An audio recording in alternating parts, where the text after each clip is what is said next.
I think one of the myths we need to get off the table right away is we sell our homes at market value. Mm-hmm. So we're not affecting anybody's home prices when we build in your community. In fact, we're probably helping you because we're getting something more on the tax roll. We're getting, effective, not effective, but responsible homeowners. And they've gone through a 12 to 18 month program with us. Mm-hmm. We have a fabulous partnership with Security Federal Bank, who does all of our financial counseling for everyone. Yep, so they've spent all of this time working with a financial counselor to get themselves ready for homeownership.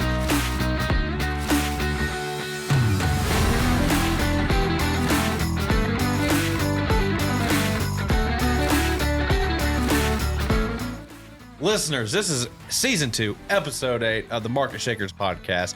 And to my left, off camera, you have Bernadette Kelleher and Will McCraney, two incredible people doing incredible things for the Augusta chapter of Habitat for Humanity. The episode is live right now, where you're going to learn all sorts of things, how to donate, how to get involved, all the good they're doing, all the exciting stuff coming in 2025. Listen now. And we are live, back with episode, Grant, was it Season 2, Episode 8? Episode 8? Episode 8. Excellent. We are here with two very exciting guests.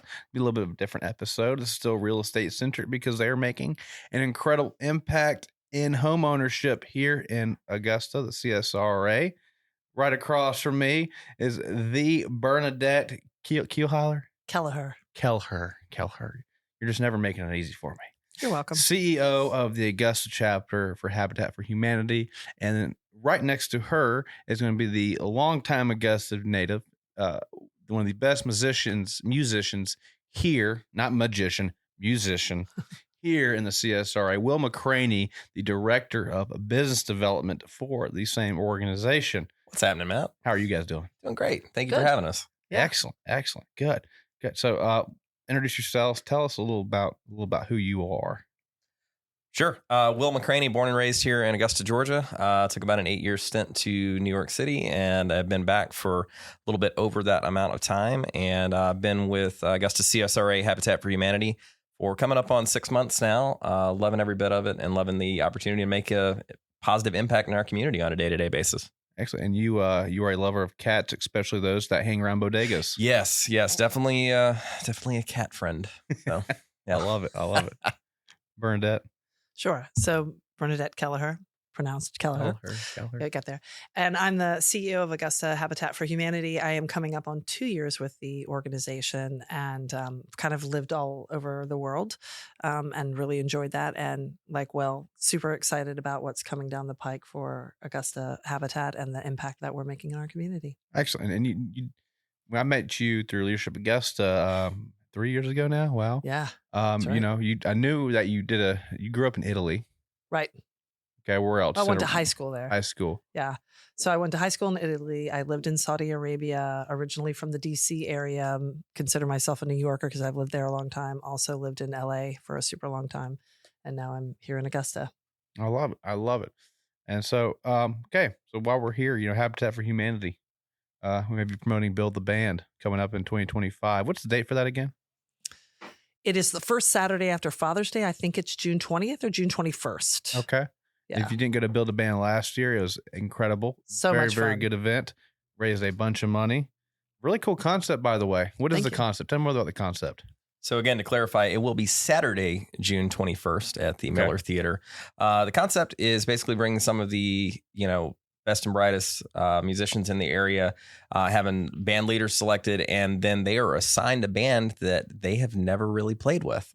So the idea is, some musicians are going to cross paths, but never in this core unit. So they have to put together a set, go out. It's voted on by a panel of judges, local celebrity types, and crowd votes.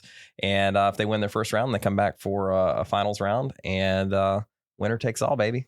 Winner takes all. What did the winner win last year? Well, I might know that. I think we had a little belt since for him. Will's band won. Yeet. Well, we won the opportunity to go back and perform again at the Miller. So you won 2 tickets to the Miller Theater to any event you'd like to go to. There is that. Yes. So I think I've already cashed that chip a few times. Thank you. Thank you, David. Thank you, David Watts. Excellent, excellent. And this is all, once again, this is a big fundraiser for the organization, for Habitat, It and the is, good yeah. that you guys do. And we have some lofty ambitions we're going to be accomplishing in 2025 and beyond. We do. We really, as an organization and affiliate, have designed what our goals are going to be moving forward. And so we love that we build single family homes, but we're going to be looking to do a little bit more and have a little bit more of an impact in our communities. So we're working with various partners. The program for Habitat isn't just, right, and this is where the education piece comes in. We don't just give homes away to people. They have to go through a 12 to 18 month program with us to qualify for the house, and they have to be within certain HUD income limits.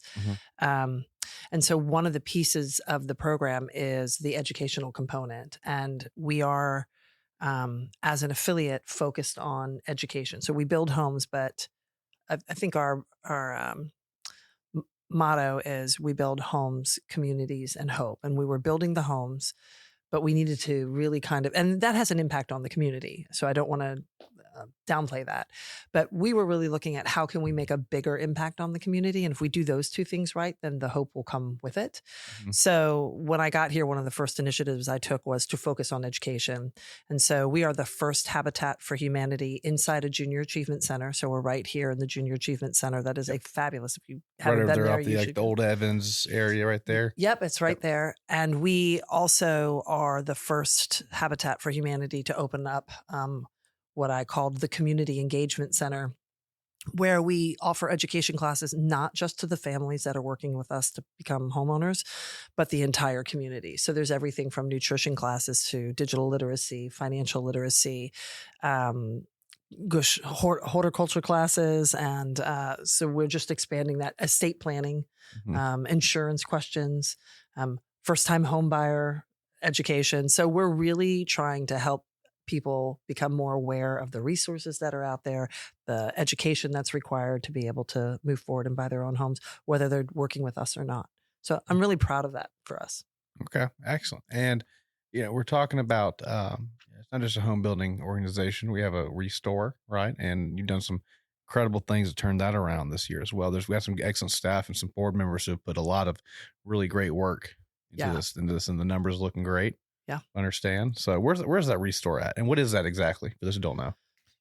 The Restore is located at 3112 Washington Road. It's in the old Piccadilly Shopping Center for you longtime Augusta folks. You can find anything from home goods, some building supplies like paint, doors, windows.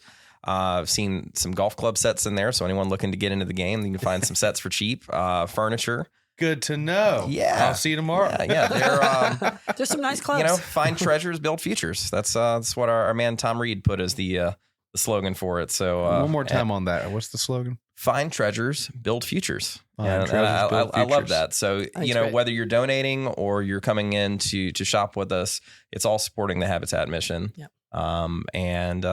You can find out more opportunities there to get involved, whether it's volunteering in our Restore or in some of the construction projects. It's just it's a great place to be, great place to get involved. Again, our community engagement center's there, so you can, learn things to better yourself and your family. And it's just a great place. And we're carrying clothing now, so that's exciting. We are. Excellent. I like it. So, and are there any, it's essentially, this is like if it's not super clear already, like this is just kind of a play off of Goodwill, right? Same thing, but maybe some more expansive supplies and things, right? I like the fact that you can get there's like paint and doors and windows. Yeah. So some of the product that we have is purchased product. Most of it is donated, but like the paint is a company called Green Sheen that is committed to the Habitat mission. Okay. So they donate all of the paint for our homes for free. Okay. We carry it in the store. It's high quality paint at a really good price. Okay. So we have some contractors that order from us, and so we can pull it together and get it to them. So that's the paint is Green Sheen. We have flooring coming that you can buy in full pallets to do an entire home. So flooring is on its way. We have all the paint supplies.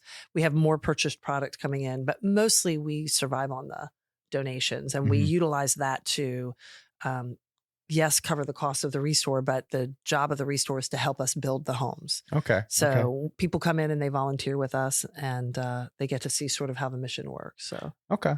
And so if I want to donate say I'm a builder and I have extra supplies and I just want to do something with it that's good. What's the best way I can get in touch with you guys for that, and how do I best donate for the logistics side of that?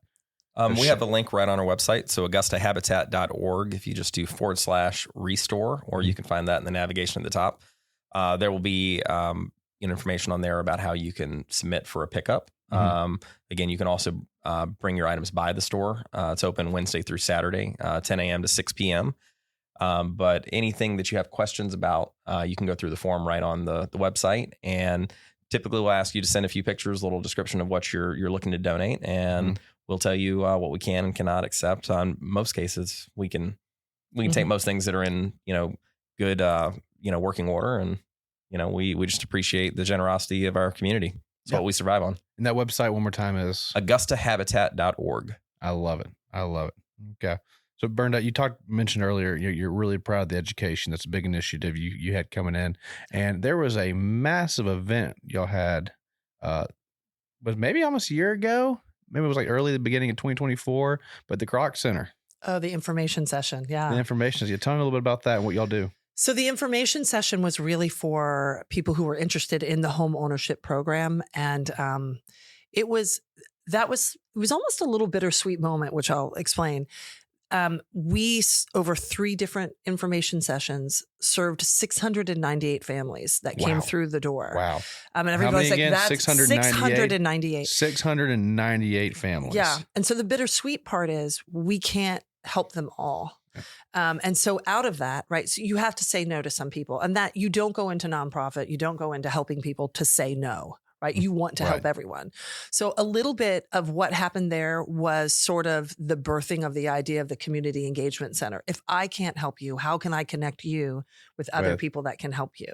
And we have so many wonderful resources here in the CSRA that it seemed like, well, how do we create a space where we can further our initiative to educate, but allow other people to come in. So the Department of Health comes in and they hold classes there as well. It's open to, if you're a teenager and you need a place to have your, high school group meet, you can also use the Community Engagement Center. So it's really there to serve the community as a whole. And some of that came from having to turn away so many people from the program. Yeah.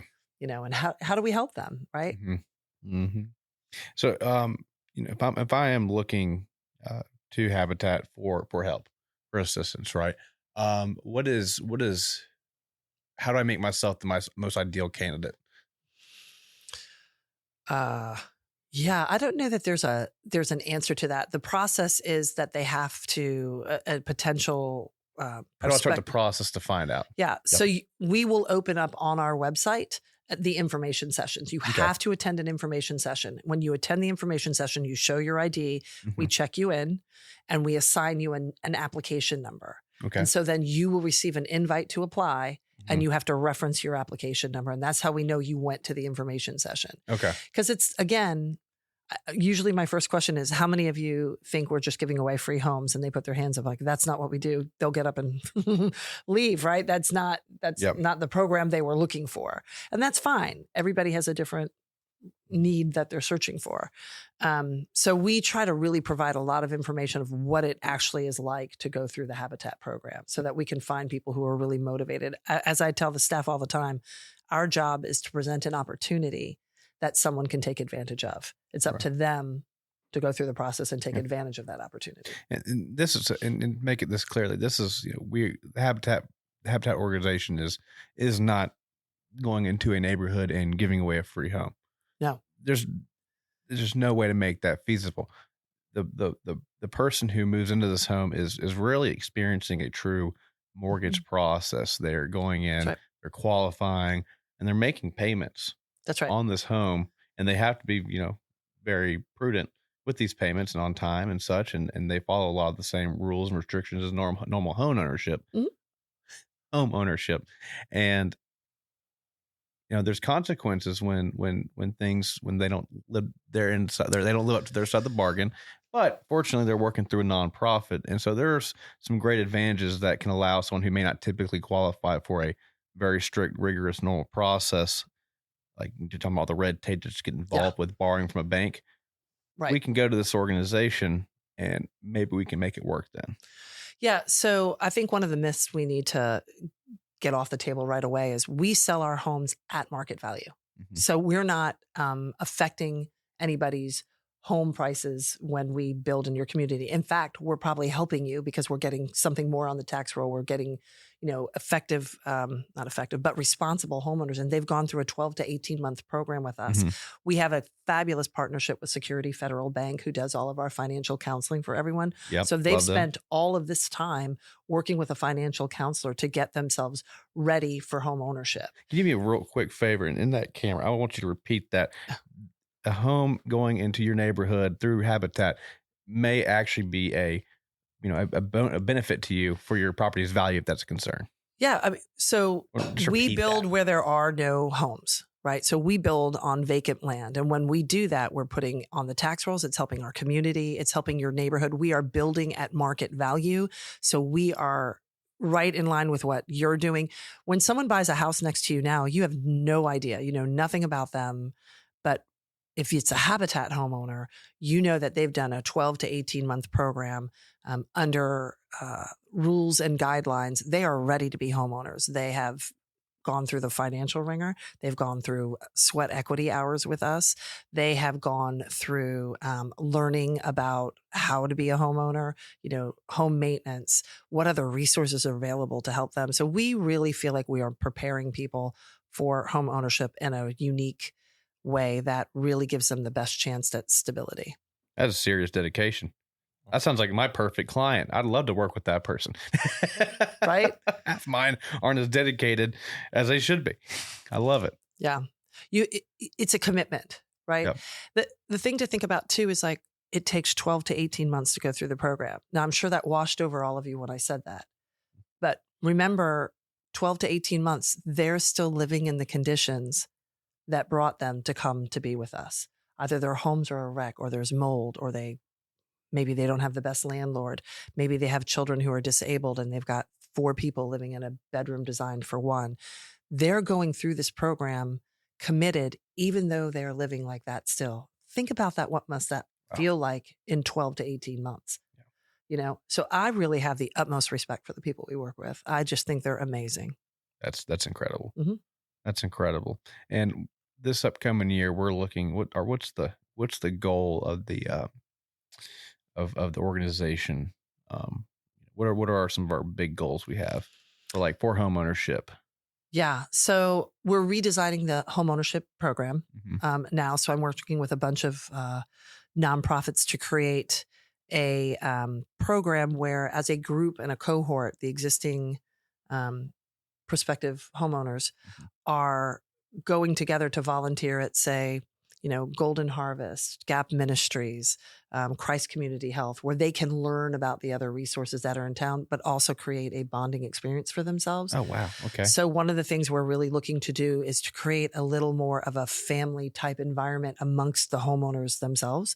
So with the new homeowners, that's what we're doing with the older, not older in terms of age, just in terms of when they purchase their home, homeowners, the existing homeowners, creating sort of a once a quarter get together and let's talk about it and let's see what their problems are, right? Our job isn't just to put them in the home and walk away. Our job is to help them with stability, right? You can get anybody in a house, but how do you keep them in a home, right? And so we're trying to make sure that we are servicing that population properly and doing a good job at it. So we're going to be looking for a lot of feedback from our families this year. And so, every year, right? So we're looking to just improve how we're servicing not just our build program, our construction program, and grow that. We definitely want to do that, but we're not doing a service to the families if we're not paying attention and really hearing them when they talk to us about where their issues are and where they're struggling. Okay, excellent. And so, Will, I'm going to give you a few questions for you. Sure. Give you some kind of time to talk, stretch those vocal cords. I was just really enjoying hearing everyone else. Very soothing voice over there. Very soothing voice. So Will, so you're a little bit new to this role, right? Mm-hmm. Correct. And you're with business development. Sure. So education, obviously. We got a new website, right? It's just like a shiny new website. Yeah. That Tom's doing. Tom led the charge on that. Shout out Tom. Definitely Reed. Shout out to Tom Reed. AugustaHabitat.org is been up and live. The current version for about 90 days now, Yeah. and we're very proud of it. Trying to put more information out in the community. Again, my role, I think, was what you were getting at. It's a combination of communications, marketing, community partnerships, fundraising aspects, also helping to organize larger volunteer groups. We've had some great interest from folks out at Fort Eisenhower Okay. coming through, and John Deere. We've had a few other big companies, so it's a great. I make the joke, but I'm like, if you'd like a team building exercise that's not laser tag, we can hook you up on that, and it's really great because yes, we've got the construction projects, but we also know that's not for everyone. And so there are other opportunities either in the restore. In some cases, we're getting volunteers to teach some of the classes in the community engagement center. There's lots of ways you can get involved and give back. So that's a big component of what I'm doing. And luckily for the squirrel that I am, it's a lot of different sort of activities and initiatives in a week, if not in a day. So really always something you can dive into, and we just keep it pushing. I like it. It's going to be an exciting year for us. Yeah. Especially you at the helm. And you got some really big ideas. The creative juice is flowing. It's going to be good. Very, very, very excited. And I think 25 is going to be a big year for us. I'm excited. I love it. So one of the big things, and that's going to help your organization, obviously, is you build homes where there are no homes, right? Right. If I'm a property owner, once again, I want to help do some good in my community. What's the best way? And it's probably through the website, right? But how do I know if I'm a good fit, like from a land perspective? Do you mean to donate your land? Right. To So us? if I want to donate your land, or who do I go to? What's the best way to do this? So I would make a phone call to me at the office, and you can find the phone number on the website or at 706-481-8681. And let us know. And what we'll do is our guys go out there and they look at it, and they'll just tell you whether or not we can, we run a check, we do everything that we need to do to ensure that it's a buildable lot. Okay. But we have a lot of people who donate land on the regular. Like, it's great. And we're so grateful. Okay. And we're just, so we have a bunch of land. So that's check. That's box one. What's our next box we're trying to check as an organization to make sure that we're able to achieve our goals with these actual like homes, the physical structure?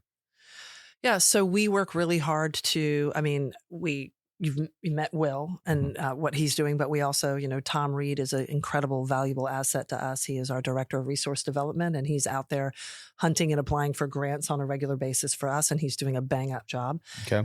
Donations and funds are what are required to build homes. Unlike regular developers who are amazing, we are not really turning a profit on the back end. We are holding the mortgage ourselves. So we're holding a no interest mortgage ourselves. So we will sink, let's say it's $100,000 to build a house. We all know that's not the right number, but to keep it simple, we'll sink $100,000 into building a home. And at the closing, we take on a mortgage. Yeah. Right. So we don't walk away from the table with $150,000. We walk away with a mortgage. So when people donate to us, whether it's time, materials, or funds, always good. We utilize that to help build the home. So anytime anybody wants to donate any of that's a big box to check, is to find the funds. Can I donate land for you? Like, I know it's probably not like a really suitable build site for Habitat, but I just want to say, hey, here's my land that I'm not using. I just want to get rid of it for whatever reason as my own. But I know that you can then take that and then do something else with it to generate income. Is that even a thing? I don't know. I'm asking. So no, we usually will only take land that's buildable. Okay. I am a firm believer, and it's not great to just hold on to empty lots for a long time, that our community needs to see growth and development. So if it's not something we can build on, there's not really much that we could do with it. Okay. So we're more focused on that, but we might be able to help you find a resource where somebody could make use of that. Okay. Where are we seeing the most activity for like this organization in terms of like on a geographical level? Where are we seeing the most impact right now? Where are we seeing maybe the most need? Well, most need and most impact are probably, it's all of Augusta could use some great impact. And I think our city's doing a great job. And I think the developers around town are doing a great job. So I'm super excited to see the growth that's coming in Augusta. We are currently in South Augusta over on the Richmond Hill area. And then we're about to do 2 homes over on Hummingbird Lane over there by Augusta Tech. So, Okay. and we've got some properties scattered round and about. So, we just move around where we can find the property and create a community. We really don't like to build a one offer. We like to kind of, build several in the same location and just sort of create that bond with our families. And the communities love it. They're great. They'll come out and start helping us do stuff. Just It's show up really on site. it's really funny to watch the shift. Like, oh no, they're building a habitat house here. And then when we educate them, they're like, we love habitat. Like, how do we? So it's really interesting to watch the shift in people, and they become some of the best volunteers we have. How do I know when a habitat home is being built in my area? Does a sign go up? Yep. A sign goes up, and actually we are now ordering additional signs. So they'll be on all of our vacant properties. That'll show that a habitat house is coming. I love it. I love it. We do too. And I'm just, once again, I'm trying to ask questions that hopefully someone out there is listening can, if there's an opportunity for you guys, we've had this big hurricane come through, and in my own field, I'm seeing a lot of properties. There's a lot of damage. A lot of property homeowners don't have the need, the want, the money, the motivation, whatever it is, once again, to deal with this property. And it may make sense for multiple different reasons to contact you guys. I know y'all do mostly ground up, but y'all don't do any kind of like existing structure renovations. So that is not something that prior to my arrival, I think was being done at this affiliate. It is something we're looking into, but again, we are a nonprofit, so we are funding based. With respect to the hurricane itself, Tom is working on a couple of grants that are available through our community foundation to try the community foundation of the CSRA. Fantastic organization. We love them. We are working to put in 2 grants with them specific to Hurricane Helene. When the storm first came, we put on our website a link to the community foundation's website where they were collecting for Hurricane Helene. In our opinion, we had a conversation about it, and we just thought, they are more connected to the community, all of the resources here. They know better what those needs are. We are housing based only. So we sent everyone off to the community foundation to put their funds there. And so now it's back. We have our own link on our site for ourselves, or we're about to if we don't. Right. Okay. And so we are now actively trying to work on how do we help not just our homeowners, but other people in the community, because we know from our own homeowners that the inability to pay their deductible, or that by paying their deductible, they couldn't pay their mortgage, or they couldn't pay their car payment or food for their kids, or there's still some real needs out there. Even though I think we've only gone through phase 1 of the hurricane. I think there are several more phases of impact that are coming down the road. And so we like to say that we're a proactive organization and not a reactive organization. So we're trying to think ahead to what else is coming down the pike and how can we help. So we are looking at a repair program, but again, funding would be the most important part of it, right? So biggest obstacles always nonprofits, right? Is funding. Right. Funding. What are some other if you take that out, like what's kind of some big challenges we're going to have for your organization coming up? I don't think of them as challenges. I think of them as opportunities. I love it. So I love it. I would say I don't feel that we have a lot of challenges. I'm just thinking our biggest challenge will be having to hire some new staff to cover all the growth that's coming down the pike. So if you want to call that a challenge, I think it's an opportunity to grow and develop and serve our community a little bit better. Will, thoughts? I agree. I mean, I think building out the team, finding the right folks for that, especially with some of the lofty goals of just expanding the impact that we're hoping to do. I think that will be a big thing. But we find the right team. It just means we can do even more good on a day-to-day basis. And that's again, I think if everyone comes to it with that sort of heart and hope of you just really want to have a positive impact on the the community that's. I can only speak for myself, but I mean, this community has given me the world. So if I can get back to it, I mean, that should be my, number one goal. Okay. So I think one of the things that my grandmother was born and raised here in Augusta, actually one of the founding members for our Irish American Heritage Society that's here. So whoop, whoop. Go Irish. I've been here a long time, in and out. I moved here in 2009. and I've been in nonprofit the entire time. The change that I've seen in the want, desire, and focus of our community to de-silo and work together is fantastic, especially over the last couple of years. We have some movers and shakers in this community that are really making an impact. Kim Evans with the Boys and Girls Club, the Community Foundation, Shell Knox-Berry, right? Rebecca Wallace, Lasima Dermott. Those guys are killing it over there. Hello, Dr. Jermaine Worrell. Like, right, if you're ever feeling cocky about yourself, just go look at his LinkedIn page and you'll come right back down to earth. Yep. I mean, we have a lot of him. people in this community that are really making a difference and making an impact now. And they're learning that we go farther if we go together, right? What's the saying? All boats rise in high tide, right? High tide rises all ships. Something of that ilk, right? And I think for me, as someone who's in nonprofit and committed to my nonprofit, it's so inspiring to be able to call somebody and they'll pick up the phone and they'll want to work with you. You might not know exactly what that looks like, but you're willing to have a conversation and sit down and talk about it, right? How are we going to do a better job? And again, that's where I think the Community Foundation with their program coordinating that they're doing over there has done a brilliant job of connecting nonprofits that might not know about each other. So all of that to say, I think that's the lofty goals, or how do we serve more? We serve by learning how we can support somebody else in our community, another nonprofit in our community. So I love it. I love it. Speaking of, let's take it back to the are there any big supporting organizations you'd like to give a little shout out to? Yes. Can we talk about those people? I don't know. Yes. I should know. We have some look, we have a lot of individual donors who are amazing. They are wonderful. They give all the time, but we have a lot of organizations that support us both financially or maybe with services or both. Security Federal, Phil Wall, Gabi Dukes and their team right here are fantastic. They've been super supportive of us. Wells Fargo, right? And Christy and her group are fantastic. State Farm, Bank of America, Marissa Smith and her crew, love them. They're fantastic. They just did that neighborhood champion. Shout out to Rebecca at Locally Grown for winning it. Yay, you. I know, that was fantastic. I was so excited. John Deere showed up and cleared property for us after the hurricane. They just, how can we serve you? How can we help? John Deere showed up.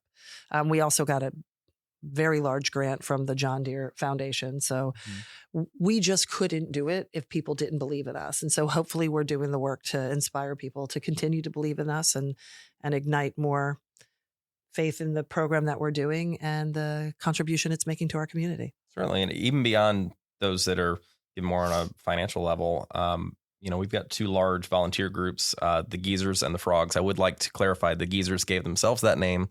That was not of our own volition. Please don't cancel us. But we truly couldn't do a lot of our, day-to-day projects, whether it's construction or, helping out around the Restore without those guys. So they're really, in a lot of ways, the backbone of what we do on a day-to-day. So, and the Frog stands for Faithful Retired Old Guys Serving.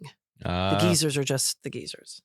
And that's... I'm just picturing like one group showing up and another group showing, they're kind of like facing down each other on the street, or who gets to work on the house or something like that. The Sharks versus the Jets. The Sharks versus the Jets. No, they're a cohesive crew. They get along. They love each other. It's sort of like us with Turn Back the Block. Ashley Brown over at Turn Back the Block. I love me some Ashley Brown. I love sitting down with her and talking. So to me, it's how do we help each other? Not no animosity happening across the fences here.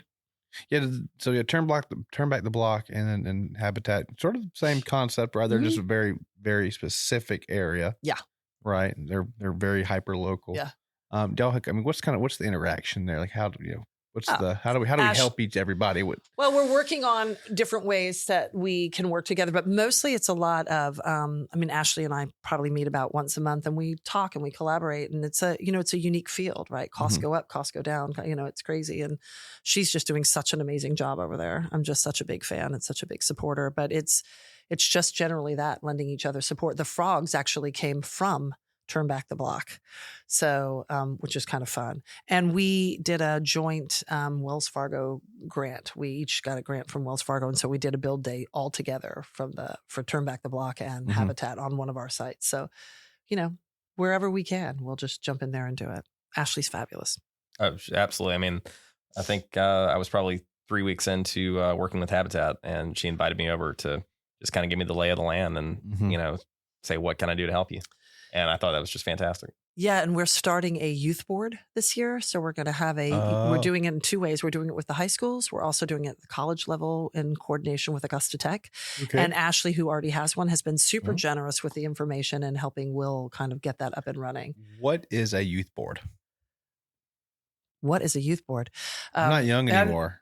So it's the high school level. So sort of our plan for it is in the high school level, we'll invite freshmen through seniors to be a part of the youth board. The youth board usually comes in, they learn about who we are, what we do, and they promote it. They come up with their own fundraiser. They get to be involved in what we're doing. One of them will be invited to sit on our board, obviously no non-voting, but we'll be able to come in and sit and see how a board runs. So it's kind of a little bit of a leadership building opportunity. And so we're going to be doing the same thing at the college. Okay. And so it'll be kind of this fun thing where we'll oversee the college will oversee the high school, and it'll all cohesively come together. I'm kind of really excited about it. I like that. Education. And I'm assuming the answer is on the very shiny website.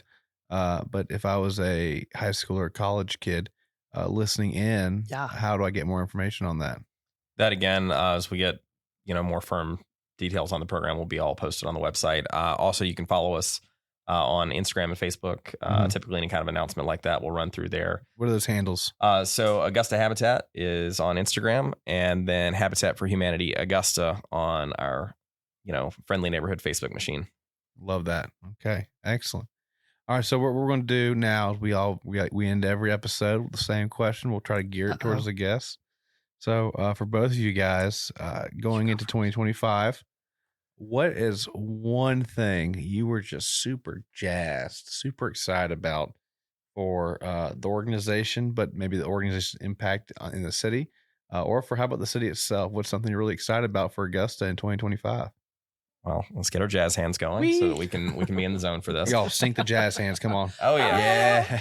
So, honestly, for me, just on the community level, I don't want to get off on a bittersweet note, but just getting this hurricane behind us, and I'd like to see, some places like driving through Walton Way or the front gates to the Somerville campus at AU. Just want to see some of that back to normalcy, and I think just getting everyone back into the, stable mindset of being able to then in turn give back to our community. And so that's just kind of my hope for everyone, and something I'm, personally excited to see. Like I've said before, I'm self-proclaimed biggest fan of Augusta. And so I want to see us do well and everything. Get back your backyard studio up and running. That would be nice. Biggest tragedy I've so I was like, no, I saw the photos. Oh. Yeah. No. Yeah, we get the daily updates. We'll be making noise back there sooner than later. Good, so, good. Yeah. How about you, Bernadette? Well, I obviously align with Will's. I mean, I've been referring to this season as the Hurricane, right? It's the holiday, but we're kind of post-hurricane, so it's the Hurricane season. Oh, Hurricane? Hurricane, right? Hurricane. Like Hurricane season. And I think... I think that this was something that was so unexpected for Augusta. I think so many people are, coming up to this season and just don't have the funds to do what they've previously done. And they're having to learn new ways to celebrate, like things they hadn't previously thought of. So I definitely think that's true. But for the organization in 2025, there's a lot coming down the pike, and I'm really excited about it. And I think, if I'm correct, Augusta is the second largest city in the state of Georgia. And I'm super excited that Habitat is jumping on board and starting to prove that, starting to show that. So I'm really excited. I love it. And real quick, is it coming down the pipe or coming down the pike? I say pike. Am I wrong? Is it the pipe? $1 bet on this? No, I don't bet money. Producers, backers. I mean, Tom's losing pretty consistently today. Ask Tom what the answer is. First person to answer that in the comments below will personally get a thank you from me in the same comments below. We ran out of gift card budget. Anyways. They can have a Build the Band hat. We'll give you a Build the Band hat. Yes. Thank y'all, guys. Thank y'all so much for coming on. I really appreciate it. Thank you for what you're doing for the area. Yeah. It's incredible. One more time, what's the Will, give us the best contact, email, website, phone number, all that for anyone who's interested in helping out, volunteering, donating, giving money, and anything at all. Sure. For anything and everything Augusta CSRA Habitat for Humanity, just head on over to augustahabitat.org. Everything's on that site. Yeah. Perfect. Thank y'all so much. Thank Thank you. you. Appreciate it.